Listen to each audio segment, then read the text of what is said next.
Hello friends, પ્રોવિલ વ્લોગમાં તમારું સ્વાગત છે. કેમ છો બધા? આઈ હોપ કે તમે બધા મજામાં જ હશો.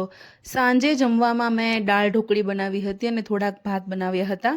કેમ કે મારે ટ્રાવેલિંગ કરવાનું હતું એટલે મેં બહુ જ લાઇટ ડિનર બનાવ્યું હતું.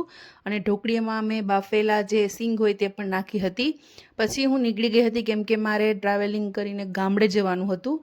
અને સવારમાં હું ગામડે પહોંચી ગઈ હતી તો આ તે સવારનો વ્યૂ હતો. ઘરે પહોંચી ગઈ હતી તો પપ્પા મારા માટે વેફર તળતા હતા કેમ કે મારે ઓર્ડરમાં જવાનું હતું. તો મને કહે કે તું થોડોક નાસ્તો લેતી જા સાથે કેમ કે ભૂખ લાગે તો ખાવા થાય. તો પપ્પા મારા માટે તમે જોવો છો કે એ જ બધી વસ્તુ કરે છે. ત્યાર પછી હું જ્યાં ઓર્ડર હતો તે જગ્યાએ પહોંચી ગઈ હતી અને મારો સામાન બધો મેં વ્યવસ્થિત રાખ્યો હતો કેમ કે સવાર વહેલા મારે એ લોકોને રેડી કરવાના હતા. મેં તેને 2 વાગ્યાનો ટાઈમ આપ્યો હતો પણ એ લોકો આવ્યા ત્યાં 2:50 જેવો ટાઈમ થઈ ગયો હતો. ત્યાર પછી ફટાફટ મેં મેકઅપની હેરસ્ટાઈલ ચાલુ કરી દીધી હતી. તો મારા એક ક્લાયન્ટ હતા તેને આગળથી સિમ્પલ મિડલમાં લુક લેવો હતો અને સાથે કર્લ્સ કરવા હતા. તો તેનું કામ કમ્પ્લીટ કર્યું હતું મેં. પહેલાં મેં તેને હેરસ્ટાઈલ લઈ દીધી હતી, ત્યાર પછી તેનો મેકઅપ કર્યો હતો. તેને એક બિલકુલ સિમ્પલ મેકઅપ લુક જોતો હતો તો તેને જેવો લુક જોતો હતો એ જ પ્રમાણે મેં એનો મેકઅપ કર્યો હતો. અને લાસ્ટમાં એક સિંદૂર બાકી રહી ગયો હતું તો એ પણ મેં કમ્પ્લીટ કરી નાખ્યું હતું. તો આ હતો તેનો કંઈક ફાઇનલ લુક જેમાં હેરસ્ટાઈલ આ રીતની લાગતી હતી.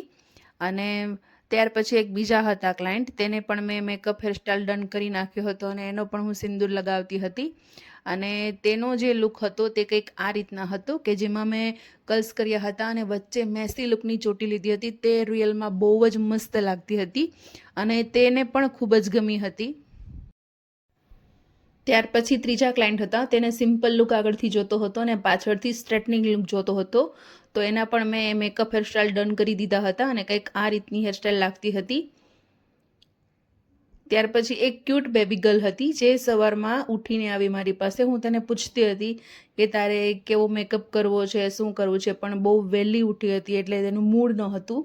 પછી તેને મેં રેડી કરીને મેકઅપ કરી રાખ્યો હતો. અને ત્યાર પછી આ વચ્ચે 2 સાઇડર હતા કે જેને સિમ્પલ હેરસ્ટાઈલ લુક જોતો હતો એ પણ મેં એને કરી આપ્યો હતો.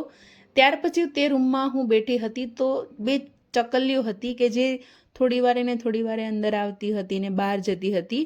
કેમ કે તેમાં જે નવા મકાન બનતા હતા તો તેનું લાઇટ ફિટિંગ બાકી હતું. તો તમે જુઓ છો કે કેવી એકબીજા સાથે રમી રહી છે અને એ જે જોવાનો આનંદ હતો એ અલગ જ હતો.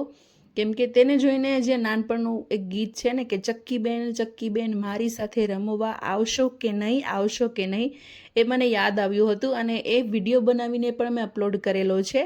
એની લિંક પણ હું આની અંદર મળીએ બીજા બ્લોગમાં. પણ જો મારી ચેનલને તમે લાઇક, શેર અને સબસ્ક્રાઈબ ન કરી હોય તો સબસ્ક્રાઈબ કરજો અને કોમેન્ટમાં કહેજો કે તમને આ બ્લોગ કેવો લાગ્યો. Thank you for watch my video. By.